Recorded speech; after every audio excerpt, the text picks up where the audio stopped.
Hello guys, আসসালামু আলাইকুম। আজকে জিএসটি 24-25 ম্যাথের 6টা খুবই সহজ প্রশ্ন নিয়ে এসেছি।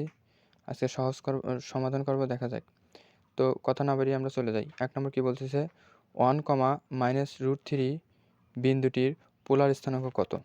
তো এই 1, -√3, তো এটার জন্য আমরা শুধু প্রথমে মডুলাস বের করি। তাহলে √1² -√3 স্কোয়ার, তাহলে করতে আসতেছে 1, তার মানে 4, আর 4 মানে 2 আসলো। তো 2 এখন আমরা বের করবো। তাহলে বের করতে গেলে, ওইটা বের করতে গেলে দেখা যাচ্ছে কি এটা হলো 4th কোঅর্ডিনেট। কোন কোঅর্ডিনেটে আছে? 4th কোঅর্ডিনেটে। আর সুতরাং সূত্র হবে কি 2π - tan ইনভার্স y/x। তো মান বসালে আসবে না কত? 2π - tan ইনভার্স -√3/1 -√3 মডুলাসের ভিতরে যাই থাকুক প্লাস হয়ে যায়। সুতরাং 2π - √3 মান হলো 60 ডিগ্রি, তার মানে π/3।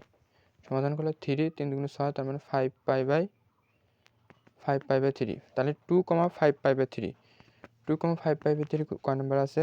2,5π/3 আছে হলো 2 নম্বরে, সি নাম্বার। তাহলে সি নাম্বার অ্যান্সার হবে। তাহলে 1 নম্বরের অ্যান্সার কি? সি। আচ্ছা, তারপর যদি আমরা 2 নম্বরে যাই, তো 2 নম্বরে আছে কি x² + 12y = 0 পরাবৃত্তের নিয়মিকের সমীকরণ। তো এটা যদি আমরা সমাধান করি, তাহলে x² = 12y, তাহলে -12, এদিকে গেলে -12, তাহলে x² = 4, -3y। সুতরাং এর মান আসছে কত? -3। নিয়ামকের সমীকরণ কী হবে? নিয়ামকের সমীকরণ হবে y = -a। তাহলে y = -a মানে প্লাস, তাহলে y = 3। তাহলে y = 3 আছে কয় নাম্বার? y = 3 বি নাম্বার, সুতরাং বি নাম্বার আনসার। আচ্ছা, 3 নম্বর আসতেছে কত? 3 নম্বর কী বলতেছে? 3 নম্বর বলছে r² - 2r sin θ = 3 বৃত্তের ব্যাসার্ধ। তাহলে এটাকে আমরা সাধারণ বৃত্তে নিয়ে যাই, সাধারণ বৃত্তের সমীকরণ নিয়ে যায়। তাহলে সাধারণ সমীকরণ বৃত্তে নিয়ে গেলে পরে r², তার মানে x² + y² -2r sin θ, তার মানে -2x, আর ওই মূল -3, খালি 3 আছে, এমন আসলে -3, তাহলে -3 = 0। তাহলে এইখান থেকে যদি আমরা ব্যাসার্ধ আনি, তাহলে ব্যাসার্ধ সূত্র কি? r = √g² + f² - c। তাহলে মান বসা দিলে জির মান কত? 1, তাহলে 1² আর সির মান হলো -3, তাহলে মাইনাস হচ্ছে +3, তাহলে +3, তার মানে কত? 3 আর 1 4, তার মানে √4, √4 মানে 2, সুতরাং 2 অ্যান্সার। 2 অ্যান্সার কত? এ নাম্বার, তার মানে এ নাম্বার অ্যান্সার হবে। আচ্ছা, তারপরে 4 নাম্বার বলছি কি y = 1/x সমীকরণটি নির্দেশ করে। তাহলে y = 1/x, তাহলে এমন আনলে পরে x y = -1 = 0। এটা কি? এটা হলো জটিল অধিবৃত্ত দেখা যাচ্ছে, কারণ আমরা জানি ab - h² = 0 হলে পরে পরাবৃত্ত। আবার একইভাবে ab - h² এর মান যদি 0-এর চেয়ে বড় হয়, তাহলে হলো কি? উপবৃত্ত। আর যদি ab - h² এর মান যদি 0 এরকম হয়, তাহলে কি হবে? অধিবৃত্ত। তো এইটা আমরা দেখতেছি h এর মান মাইনাস, h এর আগে মাইনাস আসছে, আর h এখানে কত? h এখানে কিন্তু -2 দ্বারা যদি ভাগ দিই, তার মানে আসতেছে কত? হাফ। তার মানে যাই হোক 1/4, আর মাইনাস মানে তার মানে এটা অধিবৃত্ত আসতেছে।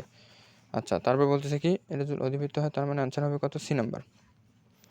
আচ্ছা, 5 নম্বর বলতেছে কি x² + y² - 4x + 6y - 36 = 0 এবং x² + y² - 5x + 8y - 43 = 0 এর সাধারণ জ্যা। তার মানে সাধারণ জ্যা কি? একটা সমীকরণ থেকে আরেকটা সমীকরণ বিয়োগ। তার মানে এই সমীকরণ থেকে এই সমীকরণ বাদ দিলেই আমাদের অ্যান্সার পাওয়া যাবে। তাহলে x² থেকে এটা বাদ দিলে এটা x² আর y² কাটা যাচ্ছে, আর -4x, আর এইখানে আছে -5x, তার মানে -4x - 5x মানে প্লাস প্লাসে মাইনাস মাইনাসে প্লাস, তার মানে 5x। তারপর আসছে কত? +6y + 8y, তার মানে +6y - 8y, +6y - 8y। তারপর আছে কত? -36 = 0, আর এখানে আছে -43, তার মানে -36 +43 = 0। তার মানে এখানে আসতেছে কত? x - 2y + 7 = 0। তার মানে x - 2y + 7 = 0 কোথায় আছে? x - 2y + 7, তার মানে বি নাম্বার আনসার। আচ্ছা, 6 নম্বর বলছে কি যে একটা বস্তু স্থির অবস্থা থেকে যাত্রা শুরু করে 5 ফিট/সেকেন্ড² সমত্বরণে চলতে থাকলে 5 সেকেন্ড পর বস্তুটির বেগ। তাহলে 5 সেকেন্ড পর বস্তুটির একটা সাধারণ অঙ্ক একদম। তাহলে আমরা জানি সমীকরণ কি? v = u + at সূত্র। তাহলে ভির মান কত? ভির মান বের করতে হবে। ইউর মান হলো স্থির যেহেতু, তার মানে 0, প্লাস এর মান কত? এর মান হলো 5, টির মান কত সেকেন্ড? 5 সেকেন্ড, তার মানে 5, তাহলে V equal to 5 5 25, 25 feet per second. কেন ফিট পার সেকেন্ড? কারণ এখানে ত্বরণও দেওয়া আছে 5 ফিট পার সেকেন্ড স্কোয়ার। সুতরাং অ্যান্সার হবে কত? 25 ফিট পার সেকেন্ড। ক নাম্বার আছে? ডি নাম্বার আছে। সুতরাং ডি নাম্বার অ্যান্সার হবে। সুতরাং খুব সহজে কিন্তু আমরা 6টা প্রশ্নের অ্যান্সার করে ফেলালাম। অঙ্কগুলো খুবই সহজ ছিল, তার জন্য আমি বেছে বেছে নিয়ে এসেছিলাম। পরবর্তীতে আমরা ইনশাল্লাহ পরবর্তী অঙ্কগুলো করব। আজকের মতো এটুকুই। আসসালামু আলাইকুম।